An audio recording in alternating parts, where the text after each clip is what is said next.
नमस्कार, स्वागत है आपका तमाम अहम खबरों के साथ। हाजिर हूं मैं अमृता चौरसिया। खबरों को विस्तार से जानेंगे, लेकिन उससे पहले नजर हेडलाइंस पर। उत्तराखंड में राष्ट्रपति शासन के फैसले पर नैनीताल हाईकोर्ट में सुनवाई। बागी विधायकों ने स्पीकर के फैसले को दी अदालत में चुनौती। हरीश रावत ने मांगा राज्यपाल से बहुमत साबित करने का मौका।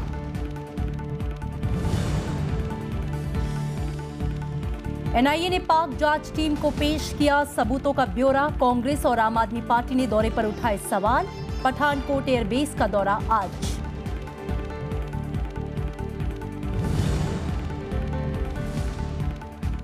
बेल्जियम बम धमाके में इंजीनियर राघवेंद्र गणेशन की मौत। भारत लाया जा रहा है शव। आतंकी हमलों से जुड़े एक और आरोपी की सीसीटीवी फुटेज जारी।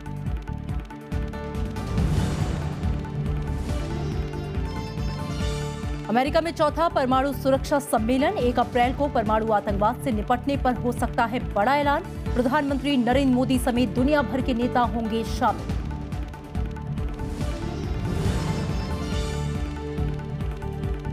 और लाहौर हमले के बाद आतंकवाद के खिलाफ सख्त पाकिस्तान। नवाज शरीफ ने कहा, नहीं बख्शे जाएंगे हिंसा फैलाने वाले। पोप फ्रांसिस की अल्पसंख्यकों को सुरक्षा देने की मांग। खबरें अब विस्तार से। उत्तराखंड में राष्ट्रपति शासन लगाने के खिलाफ नैनीताल हाईकोर्ट में दायर याचिका पर आज सुनवाई होगी। दूसरी ओर कांग्रेस के 9 बागी विधायक भी हाईकोर्ट पहुंच गए हैं। उन्होंने अपनी सदस्यता रद्द करने के विधानसभा अध्यक्ष के फैसले को चुनौती दी है। वहीं हरीश रावत ने कल विधायकों के साथ राज्यपाल से मिलकर बहुमत साबित करने का मौका देने की मांग की। कांग्रेस का आरोप है कि केंद्र सरकार असंवैधानिक तरीके से कांग्रेस की राज्य सरकारों को गिराने में जुटी है। उत्तराखंड में राष्ट्रपति शासन लगाए जाने के बाद कांग्रेस ने सोमवार को नैनीताल हाईकोर्ट में केंद्र सरकार के फैसले को चुनौती दी। याचिका में दलील दी गई कि राज्य में कोई संवैधानिक संकट की स्थिति नहीं है। कोर्ट मंगलवार को इस मामले में सुनवाई करेगी। कांग्रेस ने बीजेपी पर दूसरे राज्यों में उनकी सरकारों को गिराने की कोशिश का आरोप लगाया है। But the honorable court will start hearing the case again from tomorrow. हमने इसको अरुणाचल प्रदेश में देखा है, किस तरह भारतीय जनता पार्टी ने वहां क्या किया। हम फिर से दोहराते हैं कि उन्होंने उत्तराखंड में क्या किया। और ये बात नहीं, मणिपुर और हिमाचल प्रदेश में तमाम प्रयास इस सरकार के हिमाचल प्रदेश में रहे कि उस सरकार को भी गिराने की बात करेगी। उधर उत्तराखंड में देहरादून में शुक्रवार को पूर्व मुख्यमंत्री हरीश रावत ने 34 विधायकों के साथ राज्यपाल से मुलाकात की और उनसे विश्वास मत हासिल करने का मौका देने की अपील की। उन्होंने विधानसभा से विनियोग विधेयक को पारित होने का दावा भी किया। विधानसभा के फ्लोर पर बहुमत का फैसला हो जाता, लेकिन हमको और उत्तराखंड की विधानसभा को षड्यंत्रपूर्ण तरीके से उस बहुमत को सिद्ध करने के अवसर से वंचित किया गया है। ये हमारे सदन का अपमान है। राज्य में राष्ट्रपति शासन लग चुका है, लेकिन अभी विधानसभा भंग नहीं हुई है, इसलिए राज्य में नई सरकार बनने की गुंजाइश बाकी है। बीजेपी नई सरकार बनाने और चुनाव में जाने दोनों ही विकल्पों पर विचार कर रही है। मौका मिलेगा तो देखेंगे। उत्तराखंड की जनता चाहेगी कि सरकार बनानी चाहिए तो बनाएंगे, अगर जनता चाहेगी तो वोट करना चाहिए तो हम वोट में जाएंगे। बीजेपी ने राज्य में धारा 356 के इस्तेमाल को सही करार दिया है। Failed finance bill. It was a constitutional mandate. Otherwise, you cannot spend any money. And the bill is defeated on the floor of the House, and it is declared as if it has been passed. It's a fraud on the Constitution. And then there was horse trading. Horse trading was caught on camera, Chief Minister himself. And thirdly, there was a complete breakdown of Constitution. And surprisingly, the Speaker, in order to save the government, disqualifies the MLAs one day before the voting. 28 मार्च को उत्तराखंड की कांग्रेस सरकार को विश्वास मत हासिल करना था, लेकिन रविवार को ही केंद्र ने राज्य में राष्ट्रपति शासन लगा दिया। उत्तराखंड में राजनीतिक संकट उस वक्त शुरू हुआ जब 70 सदस्यों की विधानसभा में कांग्रेस के 36 में से 9 विधायक बागी हो गए थे। Bureau report, Rajya Sabha TV.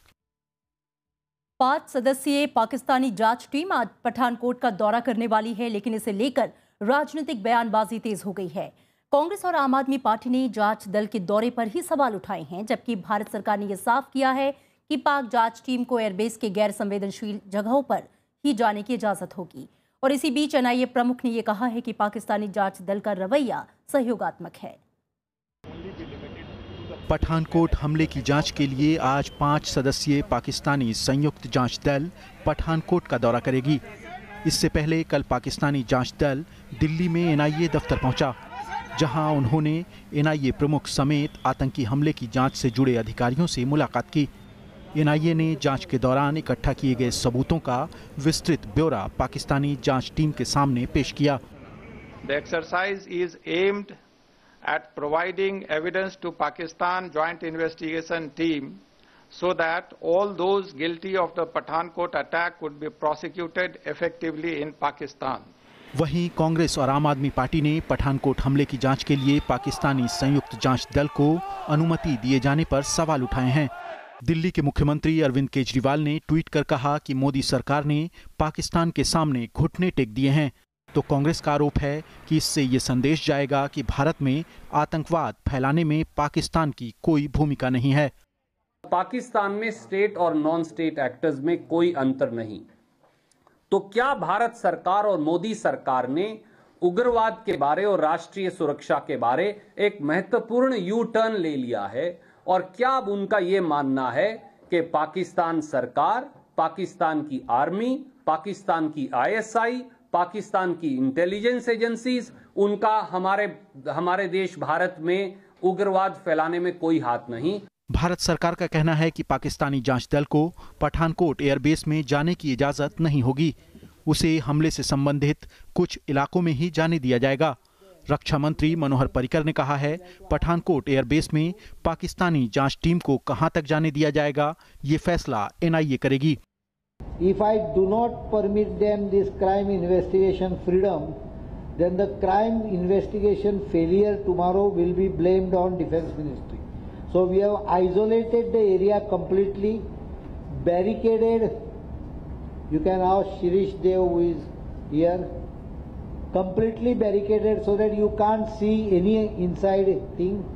This area was the least sensitive and non-functional area है almost. वहीं बीजेपी ने भी कांग्रेस के आरोपों को बेबुनियाद बताया है। Bureau report, Rajya Sabha TV. Haryana cabinet ने कल जाट आरक्षण बिल को मंजूरी दे दी। इसे विधानसभा के बजट सत्र में पेश किए जाने की उम्मीद है। सत्र 31 मार्च तक चलना है। बिल में जाटों के अलावा जाट, सिख, रोर, बिश्नोई और त्यागी भी शामिल हैं। इसके लिए पिछड़ा वर्ग में नई श्रेणी बनाई गई है। इन जातियों को शिक्षा और तीसरी और चौथी श्रेणी की सरकारी नौकरियों में 10% आरक्षण देने की योजना है। वहीं पहली और दूसरी श्रेणी की नौकरियों में 6% आरक्षण मिलेगा। जाट समुदाय ने इसी सत्र में आरक्षण बिल पारित कराने की मांग की है और ऐसा नहीं होने पर 3 अप्रैल से आंदोलन शुरू करने की चेतावनी भी दी है।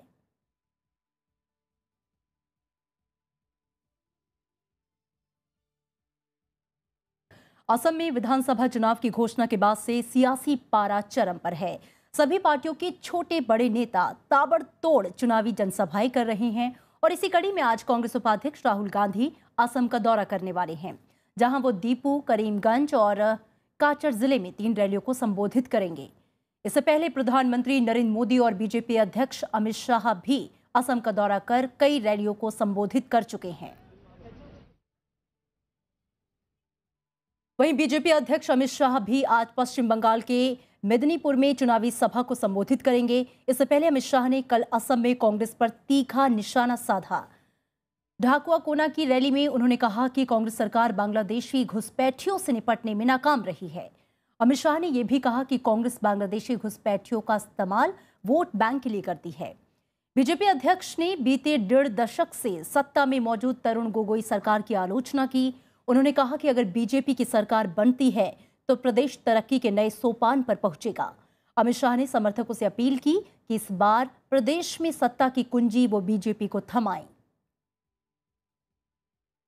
भूपेन दा का एक गाना, उसका हिंदी भावार्थ मैं बोलना चाहता हूं।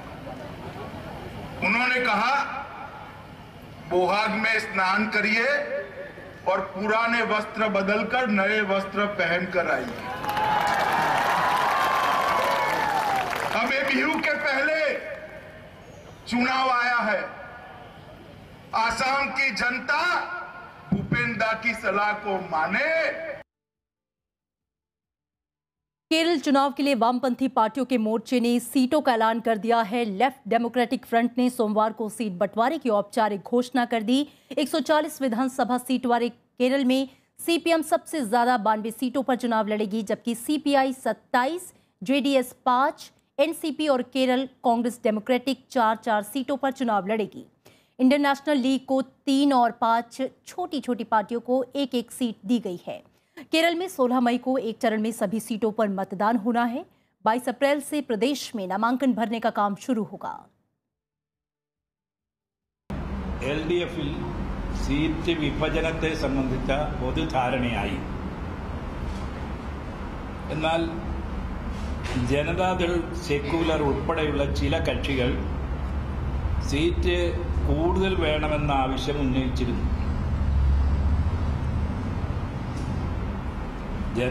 ഇടതുപക്ഷ ജനാധിപത്യ മുന്നണിയുടെ പൊതു തീരുമാനമെന്ന നിലയിലാണ് ഇപ്പോൾ സീറ്റുകൾ പ്രഖ്യാപിക്കുന്നത്. हैदराबाद केंद्रीय विश्वविद्यालय के 25 छात्रों और 2 शिक्षकों को कल जमानत मिल गई। इन पर 6 दिन पहले कुलपति अप्पा राव पोडले के कार्यालय और घर पर तोड़फोड़ करने का आरोप है। कोर्ट ने इन्हें सप्ताह में एक बार पुलिस के सामने हाजिर होने का हुक्म भी दिया है। विश्वविद्यालय में कल से कक्षाएं भी शुरू हो गई हैं। 23 मार्च से यहां पढ़ाई बंद थी। छात्र अप्पा राव के 2 महीने की छुट्टी के बाद काम पर लौटने का विरोध कर रहे हैं। दलित छात्र रोहित वेमुला की आत्महत्या के बाद कुलपति छुट्टी पर चले गए थे। विश्वविद्यालय में छात्रों पर लाठीचार्ज के विरोध में आज कांग्रेस के सांसद राष्ट्रपति से भी मिलेंगे। इतनी बड़ी घटना देखने के बाद और जिस तरह से बच्चों को मारा है, ये देखने के बाद हम कल प्रेसिडेंट ऑफ इंडिया को मिलेंगे और एक डेलीगेशन उसमें सब एमपी रहेंगे। सुप्रीम कोर्ट ने केंद्र सरकार से पर्सनल लॉ से संबंधित समिति की रिपोर्ट दायर करने को कहा है। समिति का गठन मुस्लिमों सहित विभिन्न धार्मिक अल्पसंख्यकों के विवाह, तलाक और संरक्षण से संबंधित पर्सनल लॉ के विभिन्न पहलुओं पर विचार करने के लिए यूपीए शासनकाल में किया गया था। प्रधान न्यायाधीश न्यायमूर्ति टीएस ठाकुर और न्यायमूर्ति यूयू ललित की पीठ ने अतिरिक्त सॉलिसिटर जनरल तुषार मेहता से अदालत में 6 सप्ताह के भीतर रिपोर्ट सौंपने को कहा है। पीठ ने सरकार से शायरा बानो की ओर से दायर याचिका पर जवाब भी मांगा है। याचिका में शायरा बानो ने कॉमन सिविल कोड को चुनौती देते हुए बराबरी के हक की दुहाई दी है। और अब लोगों को जल्द ही किसी भी आपात स्थिति में एक ही नंबर 112 डायल करने की सुविधा मिलेगी। यानी सुविधा के शुरू होने के बाद पुलिस, एम्बुलेंस और अग्निशमन विभाग के लिए अलग अलग नंबरों पर फोन करने की जरूरत नहीं होगी। इन सभी सुविधाओं का इस्तेमाल सिर्फ 112 नंबर पर डायल करके किया जा सकता है। दूरसंचार आयोग ने कई आपात सेवाओं के लिए एक ही नंबर को मंजूरी दे दी है। ये अमेरिका में सभी आपात सेवाओं में मदद के लिए उपलब्ध 911 के अनुरूप है। आपात नंबर 112 के चालू होने के 1 साल के भीतर सभी मौजूदा आपात नंबर को चरणबद्ध तरीके से खत्म कर दिया जाएगा। फिलहाल देश में आपात स्थिति के लिए अलग अलग नंबर हैं। पुलिस के लिए जहां 100 डायल करना होता है, तो वहीं अग्निशमन विभाग के लिए 101 नंबर, एम्बुलेंस के लिए 102 नंबर और आपात प्रबंधन के लिए 108 नंबर है। और यहां रुकेंगे एक छोटे से ब्रेक के लिए।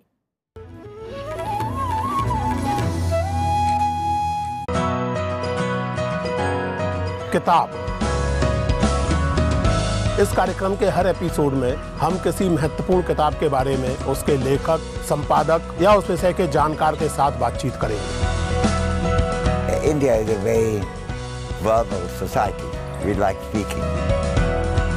भगत सिंह का संदेश 19 अक्टूबर 1929 का लाहौर जेल से पढ़ा गया। उसमें साफ साफ कहा कि देखो युवकों, हम लोग बम और पिस्तौल के लिए नहीं क्रांति के लिए लड़ रहे, जन संगठनों के जन चेतना के जरिए हमें वो करना है। पश्चिमी समाज में जो सिद्धांतीकरण हुआ राज्य का, उसमें जैसे हॉब्स, लॉक, रूसो जैसे लोगों ने किया, उन लोगों ने मनुष्य के बारे में जो अवधारणाएं बनाई, फुकुयामा उसका खंडन कर रहा है।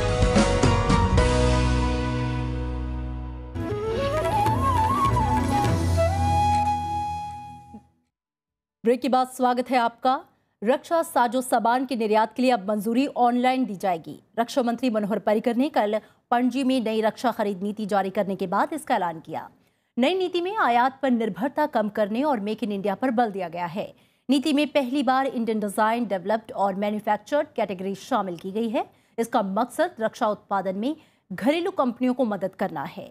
रक्षा खरीद के लिए भेजा गया प्रस्ताव अब 12 महीने की जगह 6 महीने के लिए ही वैध होगा। वहीं प्रस्ताव के साथ निविदा भी भेजनी होगी।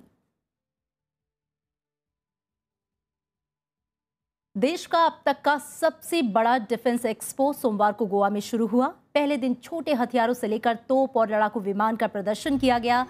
पहली बार गोवा में हो रहे इस प्रदर्शन में हथियारों की लाइव डेमो और लड़ाकू विमानों की आसमानी ताकत देखने को मिली। सारंग हेलीकॉप्टर ने आसमान में करतब दिखाई। लड़ाकू विमानों के हैरत अंगेज कारनामों से दर्शक दांतों तले उंगलियां दबाने को मजबूर हो गए। सेना की आर्म्ड फाइटिंग व्हीकल का लाइव डेमो दिखा। एक्सपो के दौरान देश में बने टैंक अर्जुन ने अपनी ताकत दिखाई। नौसेना के लिए बने लाइट कॉम्बैट एयरक्राफ्ट तेजस ने अपनी तेजी दिखाई। 4 दिनों तक चलने वाली इस प्रदर्शनी में 47 देशों की 1000 कंपनियां हिस्सा ले रही हैं।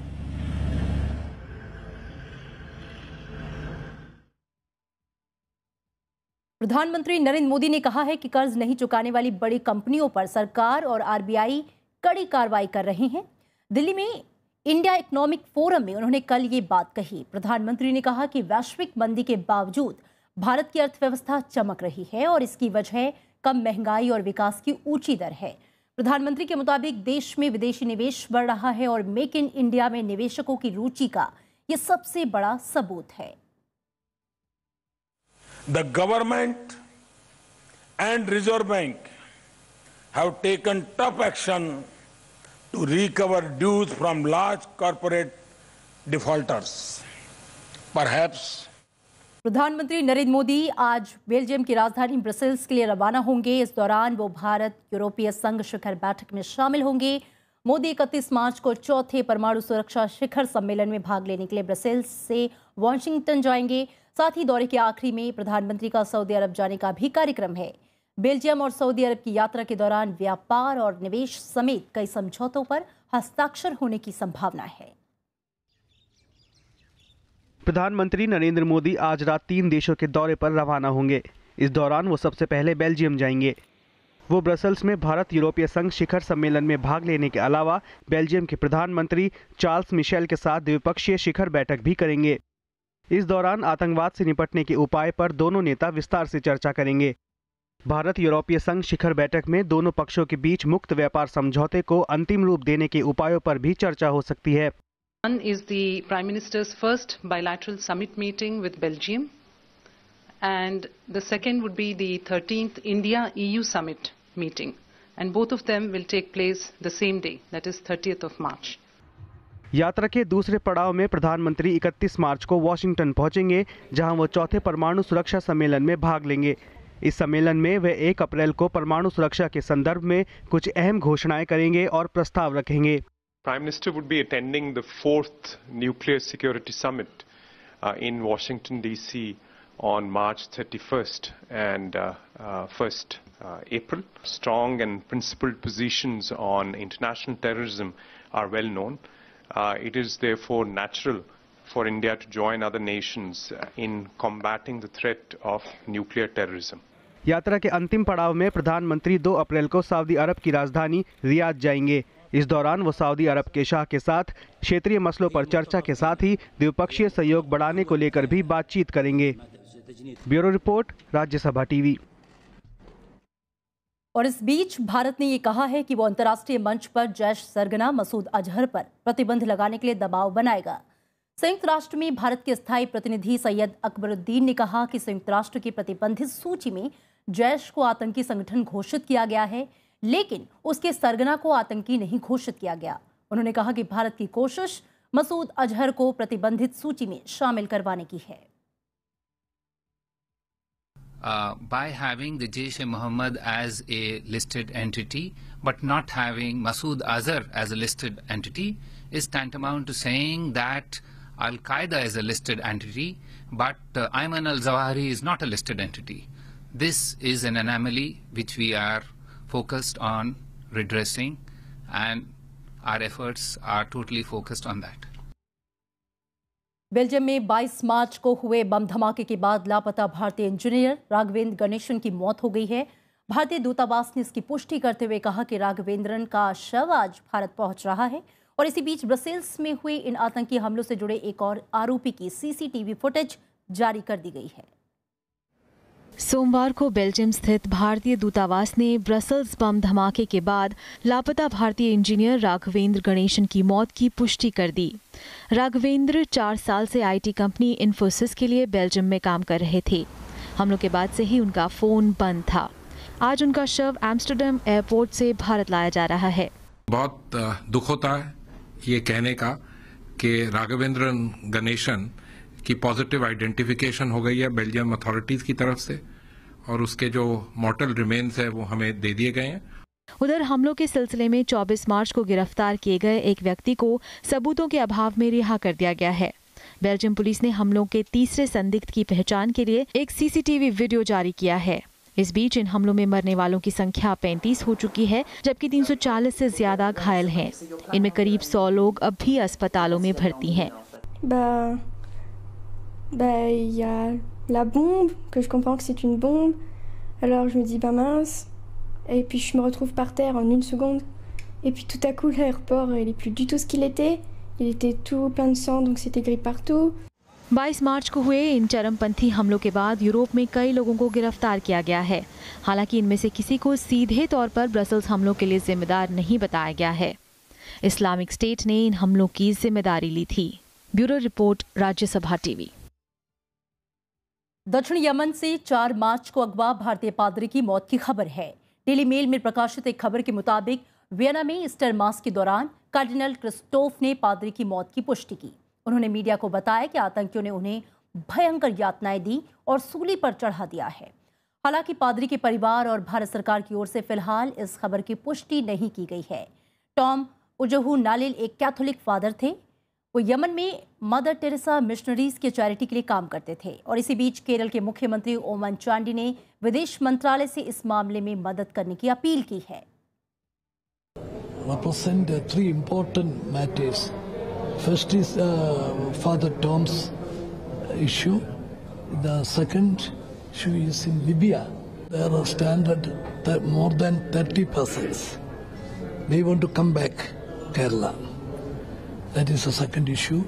Third issue, in Russia last week a plane accident was occurred.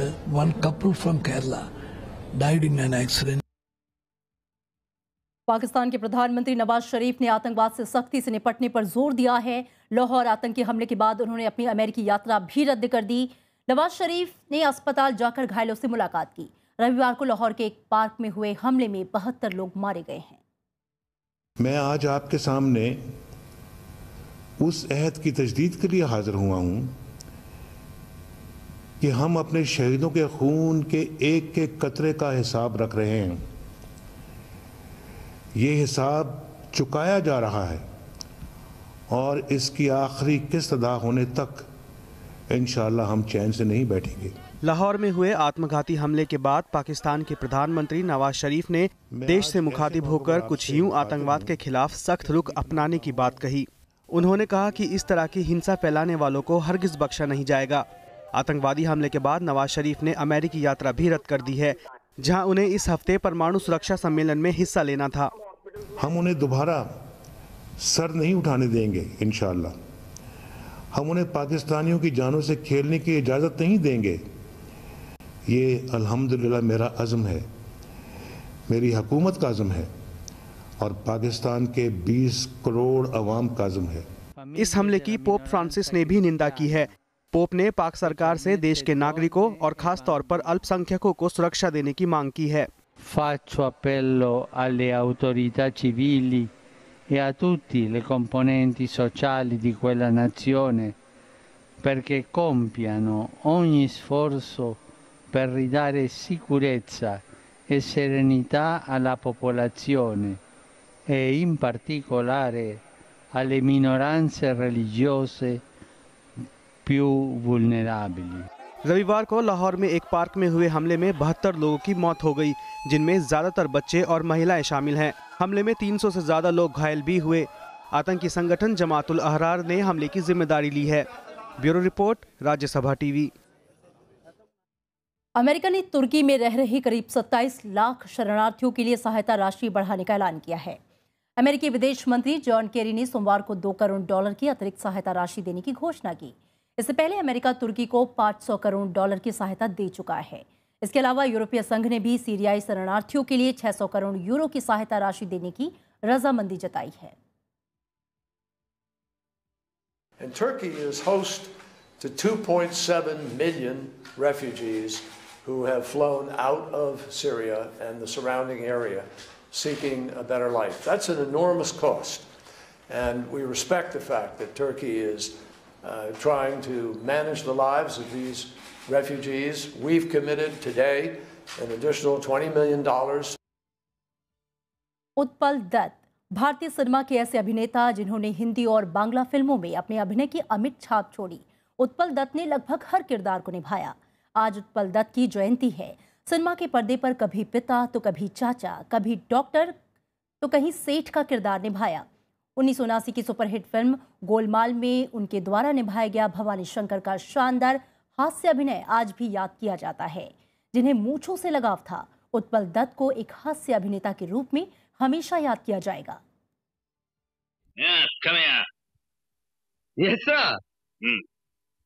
हाँ, वो लड़की का क्या नाम है? अजी वो तो don't tell me. I know, वो तो मेरी बेटी है। एक हाथ में छुरा, दूसरे में पिस्तौल। पिस्तौल? और क्या? सीधे आकर छुरा मेरे पेट पर और पिस्तौल मेरे सर पर रख दिया। आलू का पराठा क्यों बेटा? मैं तुम्हें कलकत्ते का राज भोग खिलाऊंगा, दिल्ली का सोन हलवा, मथुरा का पेड़ा। शादी? ये बुढ़ा तो बड़ा डेंजरस है। बेटी छोड़ दी उसने। अभी चलता हूँ। और चलते चलते नजर हेडलाइंस पर। उत्तराखंड में राष्ट्रपति शासन के फैसले पर नैनीताल हाईकोर्ट में सुनवाई। बागी विधायकों ने स्पीकर के फैसले को दी अदालत में चुनौती। हरीश रावत ने मांगा राज्यपाल से बहुमत साबित करने का मौका।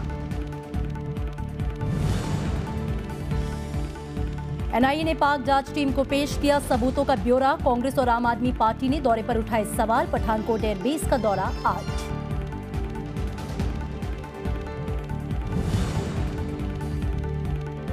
बेल्जियम बम धमाके में इंजीनियर राघवेंद्र गणेशन की मौत। भारत लाया जा रहा है शव। आतंकी हमलों से जुड़े एक और आरोपी की सीसीटीवी फुटेज जारी।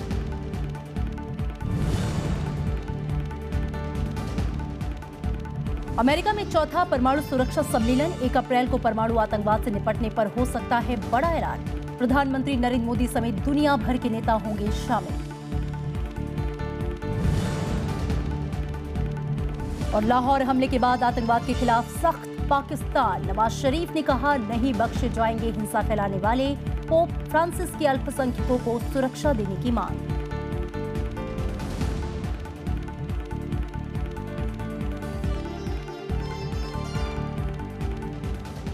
और फिलहाल खबरों में इतना ही। आगे देखिए खास कार्यक्रम लोकतंत्र 2016।